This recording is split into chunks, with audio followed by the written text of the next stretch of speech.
But my message today is what a day it will be. I'm still anticipating. Today is a spectacular day. I said we're just blessed to be here 50 years later. You know, a lot of little community churches they sprang up for a while. I guess it's like that seed that got sowed out there. They spring up for a while and do real well, but eventually, by and by, and it says, it even says because of the word, many of them become offended. They become unfruitful, and the seed that fell, some of it that fell on stony ground, it sprung up real fast. The sun, but shortly thereafter, you see in the little community churches begins to shut back down. But this little church here on top of this hill, 50 years later, is still in existence. And I said that it was not just because it started here. It started down under the hill down there. I'm well aware of that there was a lot more to it than just the 50 years that the Brush Creek Holiness Church has been in existence. And I said, still continuing on to try our best to do something for the Lord. What a day that shall be. But what a day that it was. I said, when you think about all the stuff that took place, the people, if we had the ability today to go back and hear the testimonies about that group of people, how excited that they was to be in a new facility, but all the things that they have went through in their life.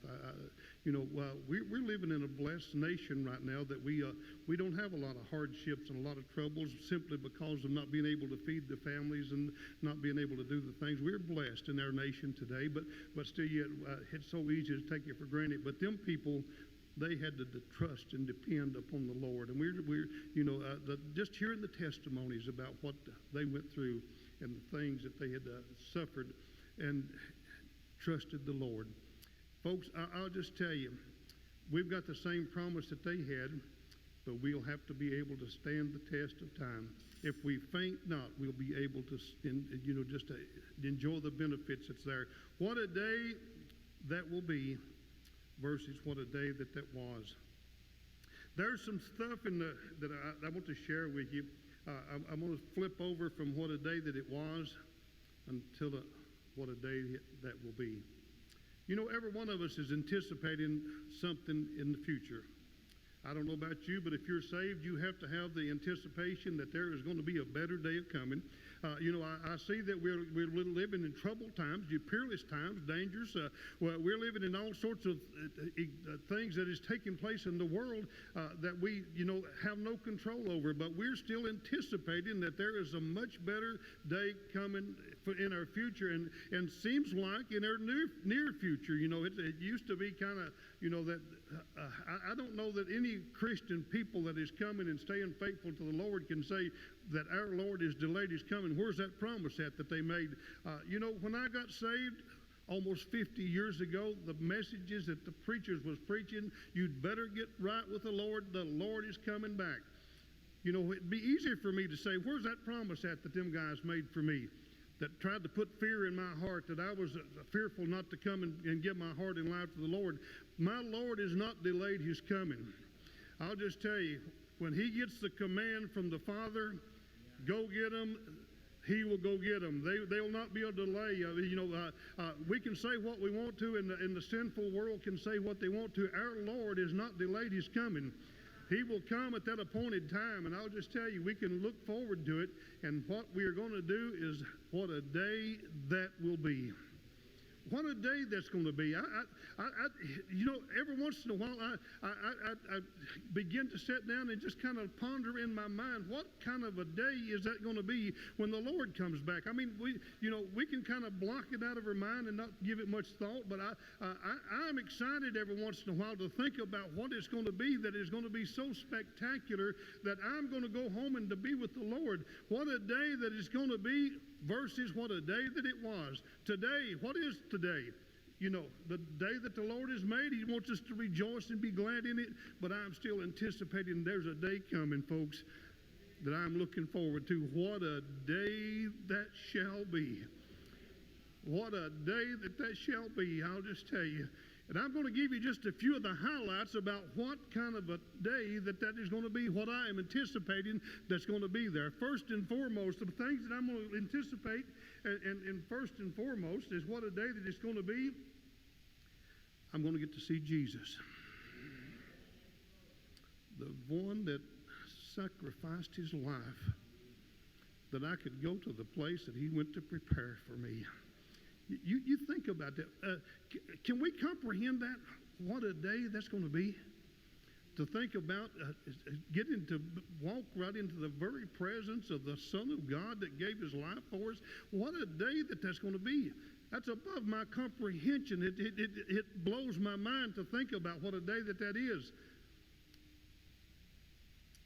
Second, we're going to get to see that group of people that was over here on this side. All them friends and family members and stuff, the loved ones that went on to be with the Lord. What a day that's going to be.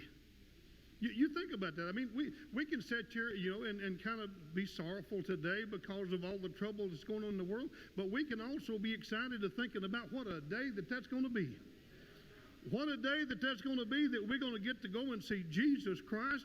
And after we do that, I mean, that should be our first and foremost focus that we're going to have when we get to make it to our destination. Our first and foremost focus is need to go and see Jesus Christ, because he was the one that made it possible for us to be there. And then I said, you just think about going and spending time with our family and our loved ones when we get that opportunity to meet Jesus, and we have to get kind of out of somebody that's behind us wants to get around to see him too. I said, but we can go and see our moms and dads and their loved ones, their family, our siblings, and all the people that we was acquainted with all down through time. And folks, don't be in no hurry.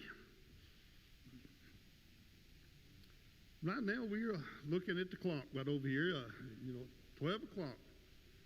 October the 5th or 4th or whatever day that this is, 2020.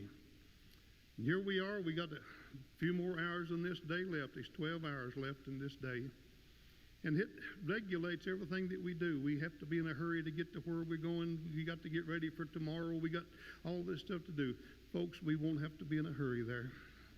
You think about what, can I comprehend that? What a day that's going to be. And it even went as far as to tell me that they won't be no night there. So what a day that's going to be. It's above my comprehension, but you think about what we are getting ready to see. We're going to be there, and we'll never be separated from them anymore. Here we have to see our loved ones as we go by them, and it's so unfortunate that there's a long lapse of time that we don't get to see them for, I said I was thinking about mom and dad. It don't seem possible, but it's been 14 years on dad and 13 almost on mom, and that just don't seem like every once in a while I can still seem like it's just as fresh as it was, as though it was yesterday. But when we get there, folks, we won't never have to be separated again. They won't be nothing. And let me tell you what a promise was. And I'm going to give you this, what a day that shall be. I'm going to tell you some of the promises that was made to us through John the Revelator when he gave this example. In the book of Revelations, it spoke about it like this. And it was John's vision, the thing that he saw. In the 21st chapter of the book of John, or book of Revelation, John said this, and I, John, saw a holy city, verse number 2, New Jerusalem coming down from God out of heaven, prepared as a bride adorned for her husband. And I heard a great voice out of heaven saying, Behold, the tabernacle of God is with men. He shall dwell with them, and they shall be his people, and God himself shall be with them, and he'll be their God. This is the promise that we're anticipating. What a day that's going to be. This is going to come into existence, folks.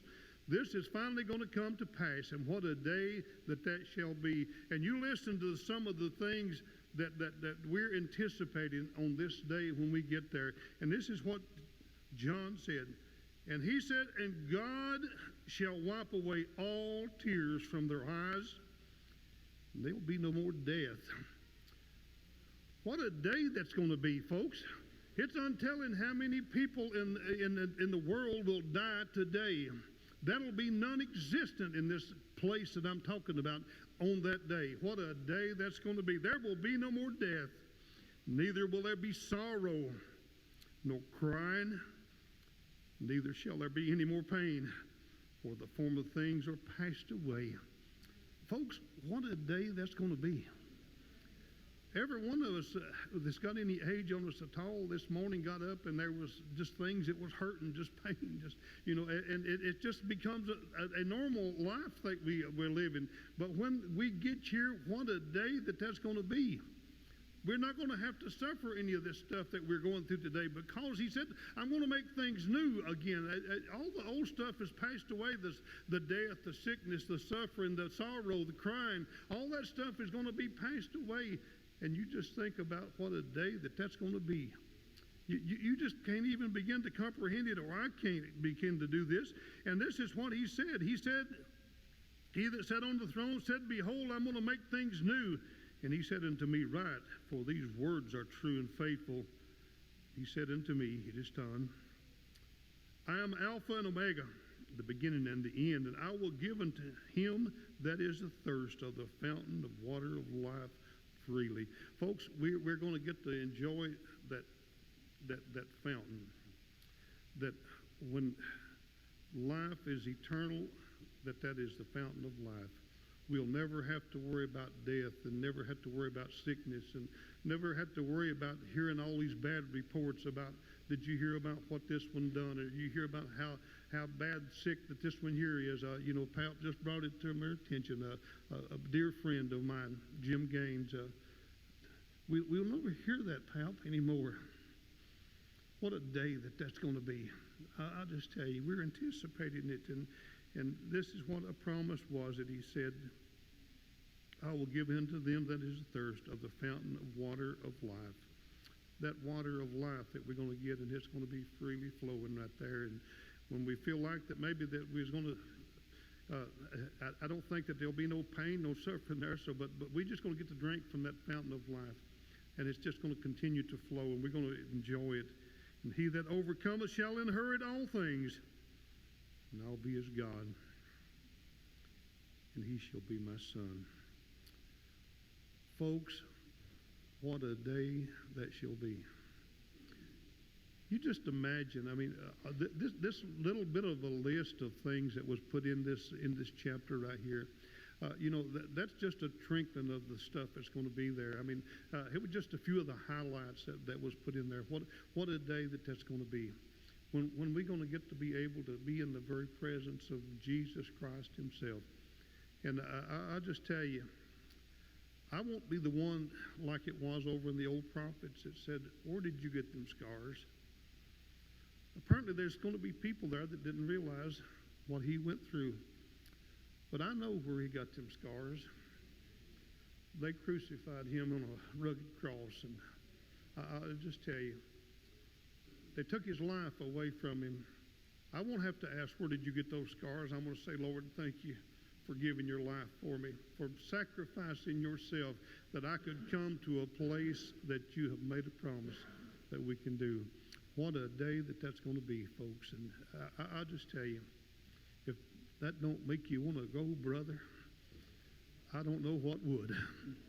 I'm just telling you. If you don't have no interest in going to a place like this, versus the other option, versus what the other alternative is, I don't know what would. I just tell you, it's no wonder that song makes so much sense, to avoid all this stuff. But folks, today, 50 years ago, the first Sunday of October, 1970, that this little church moved up on top of the hill. We've come a long way in 50 years, even from the improvements that was made there. A wonderful facility. I was thinking as I was sitting back there and I hate to call you Papina, but my son, Brother Chris McGuire, he got up and took the offering. I remember an annual event on homecoming day. Is there any pledges in the house? It was a common occurrence. Who would donate $100 and hands all over the place, and they would document your little name down in this little ledger. to make a pledge. I'm going to ask for a different pledge from you today. I'm not going to ask for monetary donations, but I want you to pledge that you're going to do your best for the Lord. In this year that's coming up, that you're going to say, Lord, I want to pledge myself. I want to sacrifice myself. And if you want to write it down, you're more than welcome to. But I'll just tell you, folks, we need to make a pledge to the Lord and say, Lord, because that song that is sung never needs to enter into our mind is, I wonder if I've done my best for Jesus. Folks, don't let that be a question that you have to ask yourself, because you had better make sure that we are doing our very best for Jesus Christ. Why? Because he has done his very best for us. And there's not a doubt in my mind. We're going to ask you to stand across the house today. And as we are going to give this altar call, I need to make just a little bit of announcement. We're going to come and have just a wonderful prayer, but after we do that, we're going to have a presentation about some things in the past that we want you to just kind of sit still and enjoy just for a little while after we do this altar call. And see if you can pick out anything in there that's going to bring a fond memory to your mind today. So if you will, we're going to give an opportunity to come and pray today.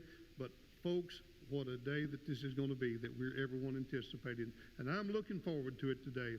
So if you will, we're going to give this opportunity once again to come and let us pour our hearts out to the Lord and make that pledge. Lord, I'm going to do my best for you today. So if you will, come and let us open up this altar today.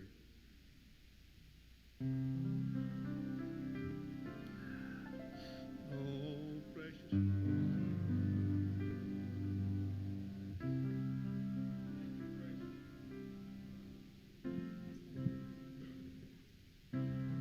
Life has been